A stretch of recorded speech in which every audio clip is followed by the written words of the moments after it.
Most people never succeed because they never truly decide to. They wait, they hesitate, they play small, while convincing themselves they're being patient. They tell the world they want greatness, yet live like comfort is their god. They say they want freedom, but their actions are chained to convenience. They talk about purpose, but their daily choices whisper fear. This is the quiet tragedy of modern life, the war between what people say they want and what they're actually willing to give. Every man and woman who ever rose from nothing to greatness faced the same choice: to keep living in hesitation, or to burn the bridge to average and walk into the fire of transformation. Napoleon Hill wrote, "There is one quality that one must possess to win, and that is definiteness of purpose, the knowledge of what one wants, and a burning desire to possess it." But most people don't have a burning desire. They have a lukewarm wish. They wish for success, but only if it's convenient. They wish for abundance, but only if it doesn't require sacrifice. They wish for growth, but only if it doesn't mean discomfort. And life, my friend, does not respond to wishes. Life responds to conviction. It bends to the will of those who demand more from themselves than the world demands of them. The reason most people never succeed isn't that they're not capable. It's that they never master the mind, the inner battlefield where every victory or defeat is first decided. The mind is the factory of your future. Every thought is a blueprint. Every belief is a builder. You can't construct a palace of success with the bricks of doubt. You can't plant seeds of fear and expect to harvest courage. Henry Ford once said, "Whether you think you can or you think you can't, you're right." He wasn't talking about optimism. He was revealing a universal law. Your dominant thoughts become your destiny. Most people feed their mind the language of limitation. They repeat the story of their failures so often that it becomes their identity. They say things like, "I'm just not that lucky," or "maybe it's not meant for me." But success isn't luck. It's law. The law of cause and effect. The law of belief and action. The law that says what you focus on expands. Edison failed more than 1,000 times before he lit the world. Carnegie worked in poverty before he built empires. Walt Disney went bankrupt before he created the happiest place on earth. They were not chosen. They were committed. They understood what most people never will. That failure is not the end. It's the refining fire that purifies the will. The mind that refuses to quit will always outlast the one that fears to start. Because in this life, it's not the strongest who succeed, nor the smartest. It's the one who decides that nothing will make them stop. And here's the truth. Most people never make that decision. They dabble. They try. They test the water, but never dive in. They want certainty before commitment. But certainty only comes after commitment. You must leap before you see the bridge. You must believe before the evidence appears. That's what separates the dreamers from the doers, the talkers from the builders, the average from the extraordinary. There's a reason why only a few rise to the top, not because success is limited, but because belief is rare. Most people never master belief. They believe when things go right, and doubt when things go wrong. They believe on the good days, and crumble on the bad. But the masters, the builders of fortunes and legacies, they believe regardless. Belief is not a mood, it's a discipline. It's forged through repetition, vision, and unwavering focus. It's seeing the invisible and acting as if it were already done. Andrew Carnegie once told Hill that the greatest power on earth is the ability to control one's own mind. He said that the mind, properly directed, can turn any circumstance, even tragedy, into triumph. And yet, most people hand their mind over to the world. They let social media program their attention. They let fear dictate their moves. They let opinions shape their identity. They are not living. They are reacting. They are not creating. They are consuming. And every day, their dreams die a little more quietly inside them. But those who awaken, those who rise above the noise, they realize something sacred, that you are not your circumstances. You are the architect of them. You are not defined by what you have. You are defined by what you decide to become. When you understand this, the world changes shape. Challenges become teachers. Failures become feedback. And fear becomes fuel. This This is the secret he'll try to give to the world, that every human has within them the power to transmute thought into reality, to take an idea, a vision, and shape it into tangible success through disciplined action. But you can't harness that power until you first master yourself. And that's why most people never succeed, because they're trying to change their world without changing their mind. They try to change their world without changing their mind. They chase new opportunities, but bring the same habits with them. They pray for better outcomes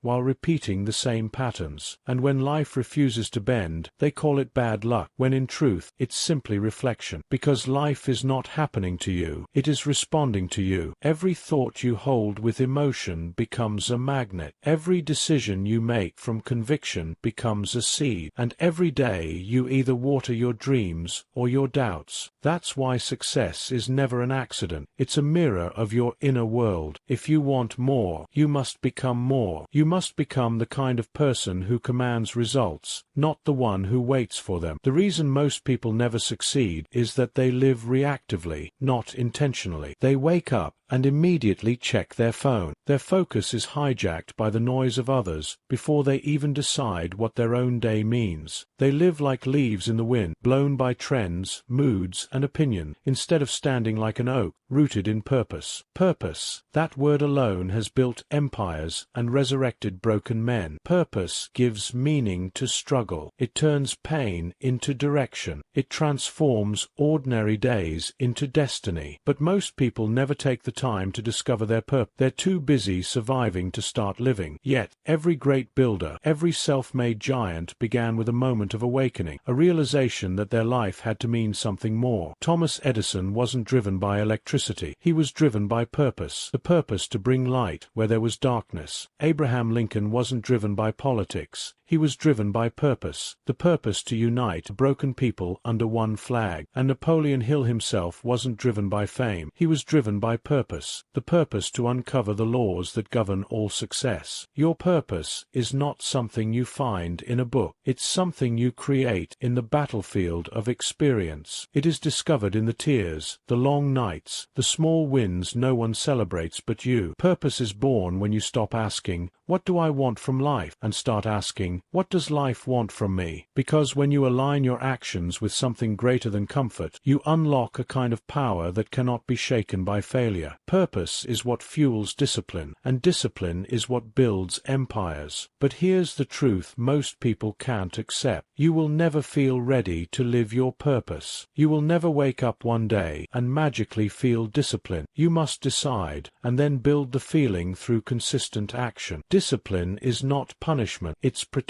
It protects your dream from your weaker impulses. It guards your vision from the noise of the world. Most people never succeed because they quit at first sign of resistance. They want the growth, but not the growing pains. They crave success, but they're addicted to comfort. And you cannot build strength in comfort. Growth is uncomfortable by design because it forces you to shed who you were for who you must become. The caterpillar doesn't complain about the cocoon. It understands that pressure is part of transformation. So the next time you feel resistance, the next time the world tests your patience, your focus, your belief, remember, this is the evidence that you're being forged for something greater. The difference between the successful and the unsuccessful is not opportunity, it's endurance. It's the will to keep walking when the road gets dark. It's the faith to keep believing when nothing around you confirms the vision. Walt Disney once said, "All our dreams can come true if we have the courage to pursue them." Courage, that's the rarest currency in the world. Because courage is not the absence of fear, it's the decision to move forward despite it. The successful feel fear too. They just don't let it vote. They act while others wait. They execute while others debate. They move while others prepare their excuses. And while the world sleeps in the comfort of mediocrity, the courageous are out there building their future, brick by brick, choice by choice, day by day. You must understand this. The price of success is always paid in advance. The world will not reward your potential. It rewards your proof. Your results are the receipts of your discipline. Most people are so focused on avoiding pain that they never build power. They forget that every moment of struggle is an investment. Every hour of focus compounds into confidence. While they look for shortcuts, the master craftsman builds skill. While they chase motivation, the disciplined build momentum. Success is not an event, it's a process, and every step, no matter how small, is sacred if it moves you closer to your vision. But you can't stay small and expect your dreams to fit. You must expand. You must think, act, and believe on the level of the life you desire. Because the universe doesn't give you what you want, it gives you who you are. If you want wealth, you must think like wealth. If you want greatness, you must train your mind for greatness. If you want freedom, you must master discipline. You can't think average and live extraordinary. You can't move like the masses and expect to lead them. You must dare to become uncommon among the common. That's why most people never succeed. They fear standing alone. But history remembers the ones who walked their own path. Edison stood alone in a workshop of failures. Lincoln stood alone in a divided nation. Hill stood alone in his pursuit to uncover the secret to success. And one day, you'll stand alone too, between who you are and who you're meant to be. And one day, you'll stand alone too, between who you are and who you're meant to be. That moment will define you, because success doesn't test you when it's easy. It tests you in the silence, when no one's clapping, when progress feels invisible. It asks, do you still believe when the world doesn't? Do you still act when the reward hasn't arrived? Resilience is born in those unseen hours, the nights of doubt, the mornings of fatigue, the days when faith is the only thing keeping you upright. Every champion has lived through that storm. Every great mind has been mocked before being celebrated. Every visionary has walked through isolation before illumination. But here's the paradox. The struggle you hate today is sculpting the strength you'll need tomorrow. Every obstacle is a weight that builds the muscle of character. Every rejection is a lesson in redirection. Every delay is an invitation to deepen your patience. The universe is not denying you, it's preparing you, because the size of your test will always match the size of your destiny. Napoleon Hill wrote that every adversity, every failure, every heartache carries with it the seed of an equal or greater benefit. But most people never find the seed because they're too busy cursing the soil. They resist the process, not realizing that the process is the path. Resilience is not just the ability to endure, it's the wisdom to see meaning in the pain. It's looking at the storm and saying, this too is part of my making, because life will break you again and again until it can trust you not to break yourself. It will strip away your comforts to reveal your courage. It will remove the easy routes so you finally take the right ones. Most people never succeed because they mistake struggle for failure. They believe the hard season means they're doing something wrong, when in truth, it's often the greatest sign they're on the right path. Growth hurts because transformation always costs the old version of you. If you want the crown, you must be willing to carry the cross that comes before it. If you want the reward, you must first survive the refinement. That's how destiny works. It demands proof. But when your purpose is bigger than your pain, you become unstoppable. You realize that nothing external can truly defeat you, because the real war was always internal, and you've learned to master the battlefield of your own mind. This is where vision comes in. Vision is not sight, it's insight. It's seeing with your spirit what your eyes can't yet confirm. It's holding the image of your future so vividly that it starts to pull you toward it, magnetically. Every great life began as a vision in someone's mind. Before the airplane took flight, it lived in the imagination of the Wright brothers. Before the light bulb lit the world, it flickered inside Edison's belief. Before the car reshaped civilization, it was a burning idea in Ford's mind. They didn't just see what was, they saw what could be, and they refused to let the world's disbelief dim the fire of their own conviction. Vision is the art of believing before becoming. It's the mental rehearsal of success until it feels inevitable. And when that vision is backed by faith, it becomes unstoppable. Faith is the bridge between thought and reality. It's the invisible hand that carries you through the dark when logic says turn back. It's what Napoleon Hill called the eternal elixir, the substance that transforms desire into its physical equivalent. But faith without action is fantasy. You can visualize all you want, but until you move, you're still dreaming. Faith is proven through movement, through the decision to act even when the path is unclear. And that's why vision must marry discipline. Discipline is how you honor your vision in the physical world. It's how you align your habits with your hopes. It's how you turn imagination into incarnation. Every morning you rise before the world, you're proving to the universe that you mean business. Every workout, every study session, every silent hour of focus is a vote for your future self. Discipline is the purest form of self-love, because it's the daily choice to protect your potential from your excuses. Most people never succeed because they confuse motion with progress. They stay busy, but they're not becoming. They read, they watch, they listen, but they never apply. Knowledge is potential power. Hill reminded us of that, but it only becomes power when you organize it into action and direct it toward a definite purpose. The world doesn't reward information. It rewards transformation, and transformation requires work, deliberate, relentless, sometimes thankless work. Every time you choose discipline over distraction, you're rewriting your destiny. Every time you persist when others quit, you're moving closer to the extraordinary. Because here's the truth: consistency beats intensity. You don't need to move mountains in a day. You just need to keep climbing, brick by brick, day by day, moment by moment, until what once felt impossible becomes inevitable. This is how you build momentum, and momentum is the most powerful force in achievement. Once you taste progress, you become addicted to evolution. You stop chasing motivation and start living from mission. And when that happens, when belief, vision, discipline, and momentum align, something divine awakens in you. You begin to operate with calm power. You stop asking for permission. You stop needing validation, because you finally realize that you were never meant to fit in. You were meant to rise.